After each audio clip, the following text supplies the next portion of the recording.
billions of neurons, working together to power everything we do. Upon the moment of birth until the last shaking breath, neurons are transmitting information from one part of your body to the next. Every movement, thought, emotion, anything you do relies on the brain. This second, impulses are running through your veins and tiny receptors are gouging the level of pain that your body can withstand. What if your brain lost control? What if suddenly you cannot move, think, or feel?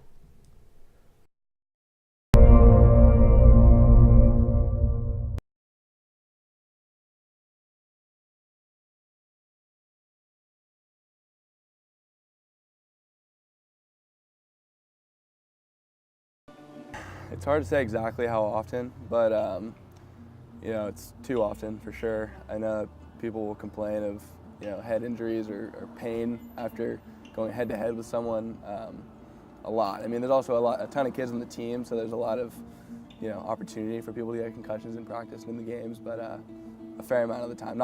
It's hard to find like a long period of time where nobody has any symptoms of a concussion.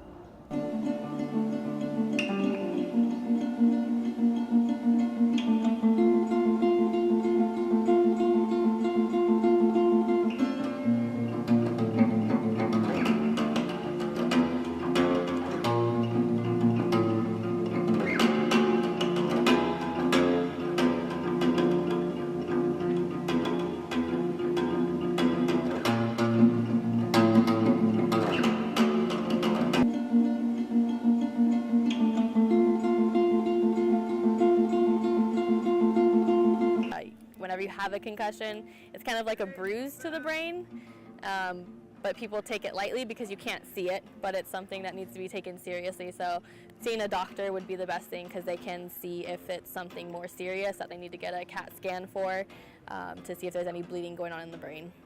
If you hit your head enough times, right, what happens is the brain starts to degenerate. Bits of the brain start to die out. And with that, they get emotional problems, addictions, suicidal behavior. Think about how many hits pro football players taken, like a lineman, thousands of high impact, injuries.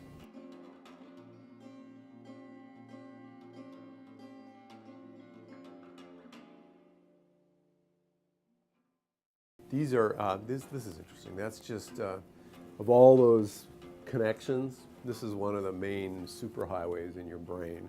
And this goes from the motor areas down to your spinal cord.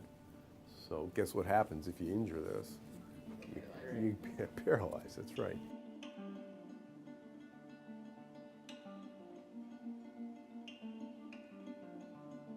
I was just having a normal lesson, and it was later in the day and it was really stormy, and my horse was very young, so she was scared easily, and her friends were in the field here and the arena was here. I was riding here and she saw her friends like having a good time or eating in the field, and she said like, I want to be there, so instead of with me, so she left me behind.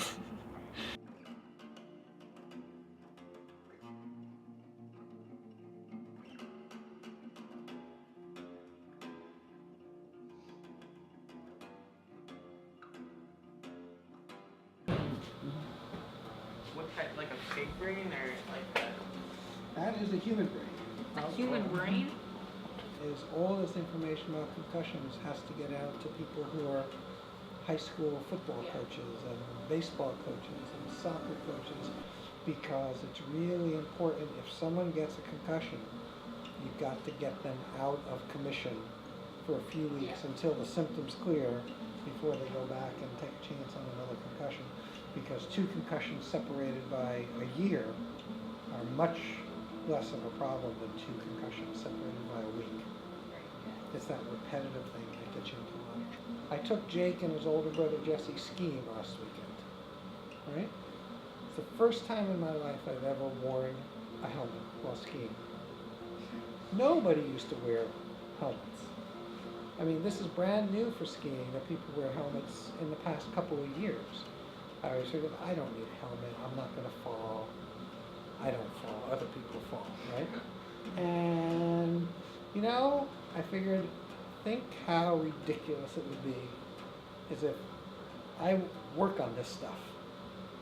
If I fell and whacked my head and got a concussion, right? As it turned out, one of the few falls I took, I did bang my head into the snow. Not enough. I don't think I would have gotten a concussion from it. It wasn't. I don't go that fast anymore. But so a little bit of prevention costs $6 a day to rent the helmet when you're skiing. You gotta figure your brain is worth $6 a day to you.